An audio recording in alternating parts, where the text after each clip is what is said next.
Okay, the next form that you're going to do in pen is cones. Cones are very similar to cylinders, so step one is to draw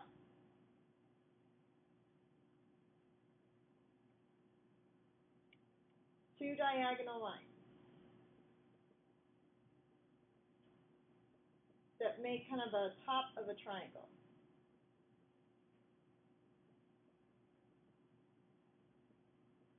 So we're going to draw on the top of a triangle. Try to make the two diagonal lines go opposite directions and kind of about the same length though.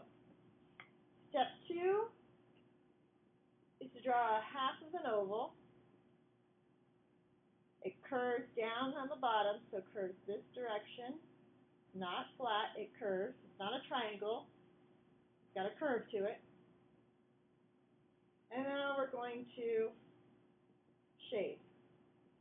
You can use any technique. You can use hatching, you can use stippling, scumble. I think we'll do hatching. So we're going to go with the light coming from the above left. So over here it's going to be light, so just a few lines.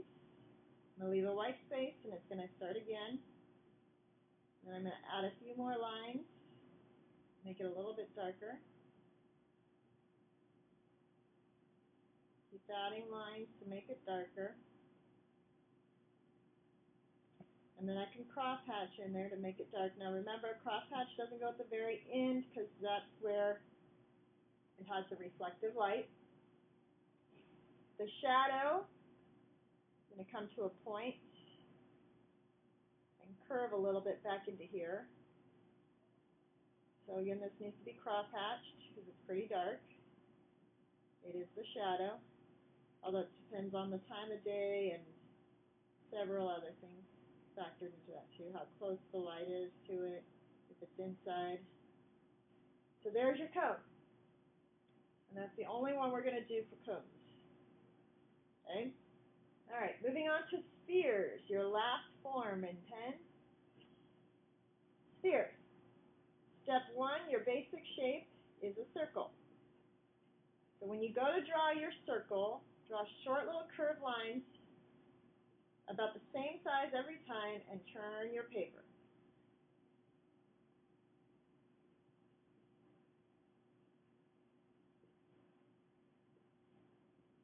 If it doesn't match up right, it'll be close enough. Okay?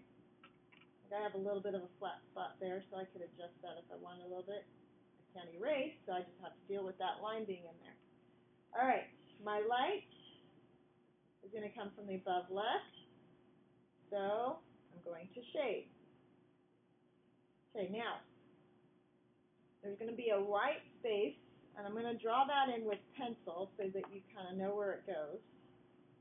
Because once it's in pen, you can't erase. So it's going to be a moon shape, crescent moon shape, over off to the side over there. You need to draw it lightly in pencil. I draw it heavier just so you can see it up on the screen. Okay, so in the middle of that sphere, about middle, draw a line, but don't draw through the middle of the moon. Stop it in between the moon. You don't want to draw any lines there. Over off to the side over here on the left. This is going to be light. As the lines go above that center, they curve up some. And then they continue on the other side of the moon here. Below that center line, they curve down.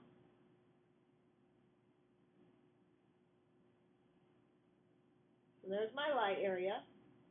Now I'm going to put a medium area in, so I'm going to put a few more lines, and I'm just going to let those lines cross into each other some so that I don't end up with this big old white space. And it doesn't have to be perfect. Some of my lines get a little closer than others, but it's close enough. Now I'm going to add some more lines to get a little bit darker.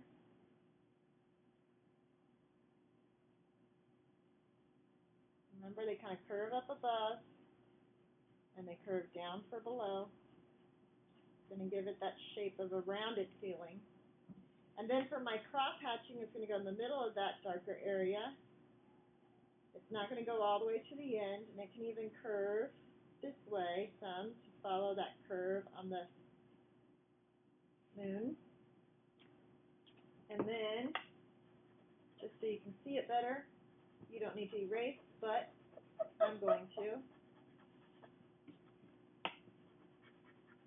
There is my moon gone. There is my sphere. Now we need to do a shadow off of there. The shadow is going to be pretty rounded. I'm going to come off of here and just kind of round back into there. And it's going to be cross hatching. So the lines need to be pretty close together. Because it is a shadow, it needs to be kind of dark.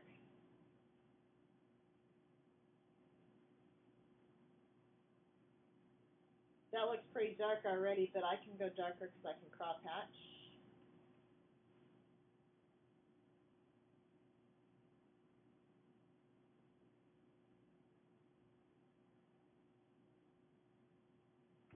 There's my first sphere. And I have one more sphere to do, and that's in stipple. So, draw your circle.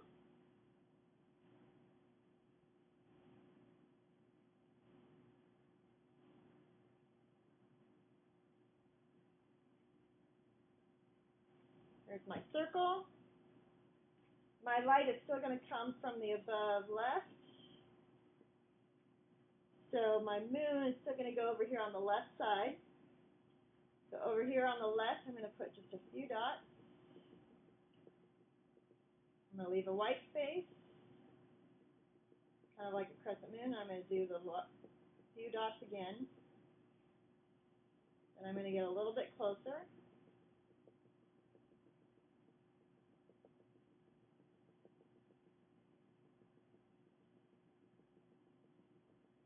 And I'm just going to keep getting closer for the dots, making them darker as I go here.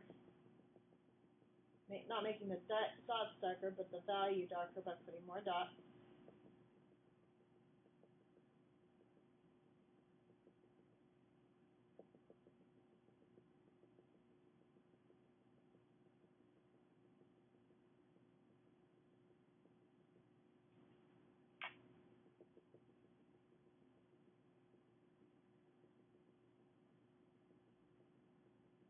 Remember, the darkest value doesn't go in the very end, though.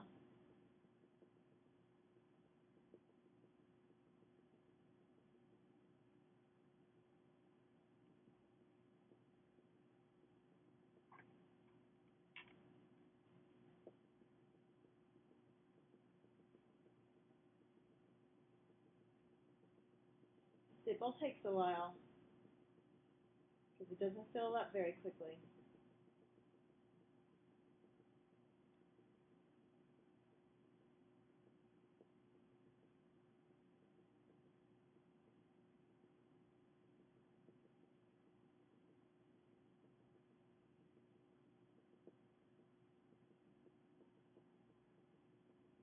I'm going to go back in and get my darkest area now.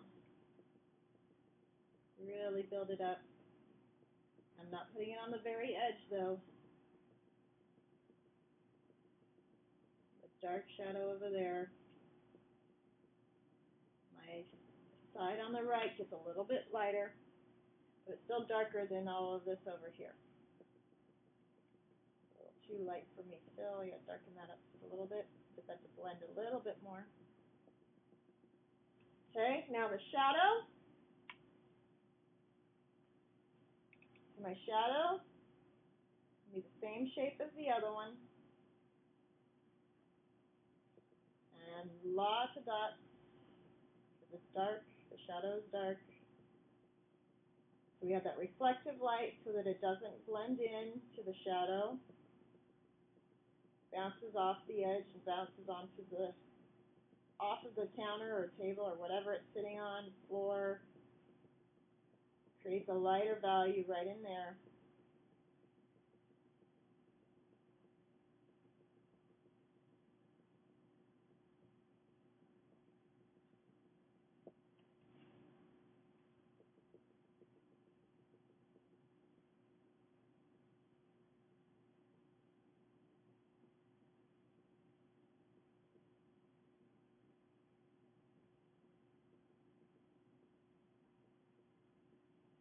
And again, you can do this in ballpoint pen, any kind of colored marker you want, except for this assignment is black and white.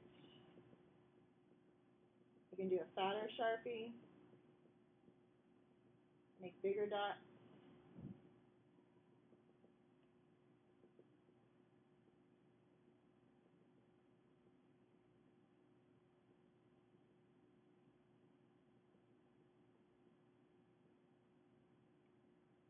Make sure you get that edge nicely defined for the sphere. And there is your second sphere.